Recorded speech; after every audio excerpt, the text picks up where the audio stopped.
आप कह रहे हैं कि कुंभ में देश से, विदेश से, दुनिया भर से लोग आते हैं, लेकिन इस बार कुंभ के बीच ही आवाज संत महात्माओं के बीच से ही, हिंदू धर्म के लोगों के बीच से उठ रही है कि भाई मुस्लिम ना आए इस कुंभ में। देश विदेश से आए पर अपने देश के मुस्लिम ना आए। भाई ऐसा है कि व्यक्ति का जो चरित्र है वो उसके व्यक्तित्व का परिचय देता है। हमारे यहाँ सबको मिलाकर के चलने की भावना है, हमने कभी किसी को पराया नहीं माना।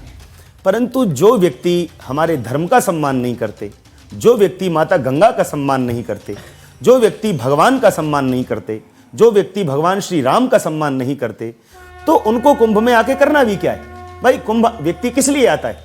कुंभ व्यक्ति इसलिए आता है कि 12 वर्षों बाद कुंभ का मेला है, हम इसमें स्नान करेंगे, हमारे पाप धुल जाएंगे।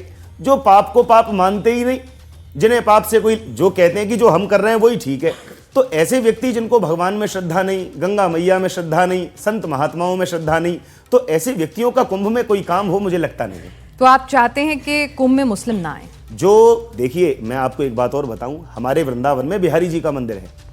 बिहारी जी की जो पोशाकें बनती हैं वो बहुत सारी पोशाक मुस्लिम बनाते हैं। बिल्कुल। मैं आपसे एक बात निवेदन करना चाहता हूं, मुस्लिम भी हमारे ही भाई हैं, परंतु वो मार्ग भटक गए।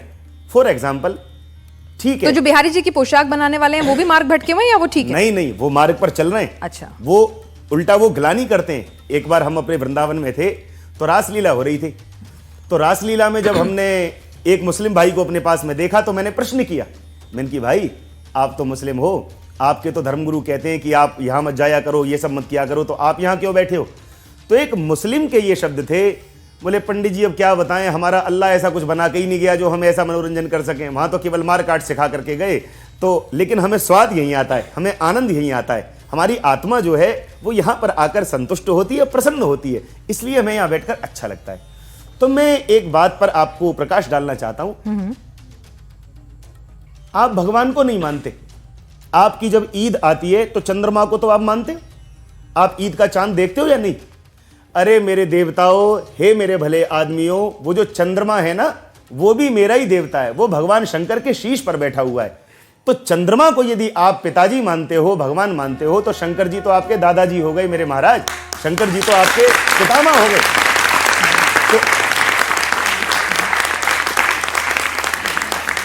तो इसलिए भाई तो आप हमारे ही हो, लेकिन आप मार्ग भटक गए हो, इसलिए अपने आप की पहचान आपने खो दी है। वास्तव में आप सब मेरे भाई हैं। आप यदि भगवान में श्रद्धा रखते हो, कुंभ में श्रद्धा रखते हो, प्रयाग में श्रद्धा रखते हो, तो आपका मोस्ट वेलकम। और यदि आपको साधु संतों में श्रद्धा नहीं है, भगवान में श्रद्धा नहीं है, तो आप ना ही आए तो ही बेटर है। तो ही और अगर कोई अपने रोजगार के लिए आना चाहे, दुकान लगाने के लिए, भाई रोजी रोटी कमाना तो सबका हक है ना। 45-50 करोड़ लोग आएंगे, तो अगर कोई मुस्लिम भाई भी अगर अपनी रोजी रोटी कमा ले तो उस पर भी लोगों को आपत्ति हो रही है। तो कुंभ से पहले क्या आप भूखे मर रहे थे? कुंभ से पहले आपकी रोजी रोटी नहीं चल रही थी?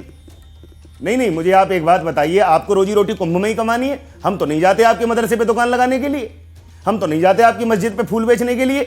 आपको रोजी रोटी आपको हमारे कुंभ से कमानी है, और आपको निंदा भी हमारी करनी है। रोजी रोटी आपको हमारे कुंभ से कमानी है। आपको साधुओं में श्रद्धा रखनी नहीं है, भगवान में आपको श्रद्धा नहीं रखनी। तो ये आप दोहरा चरित्र ना करें। या तो आप हमारे धर्म में आस्था रखें, हमारे धर्म को माने, तो आपकी दुकान भी लगवाई जाएगी, आपको सम्मान भी दिया जाएगा। परंतु आपका यदि हमारे धर्म में कोई श्रद्धा विश्वास नहीं है, तो रोजी रोटी आप अपने मदरसे पर जाकर कमाइए। कुंभ से पहले आप भूखे नहीं मर रहे थे, जैसे आप पहले कमाते हैं वैसे ही रोजी रोटी कमाइए। ठीक है जी।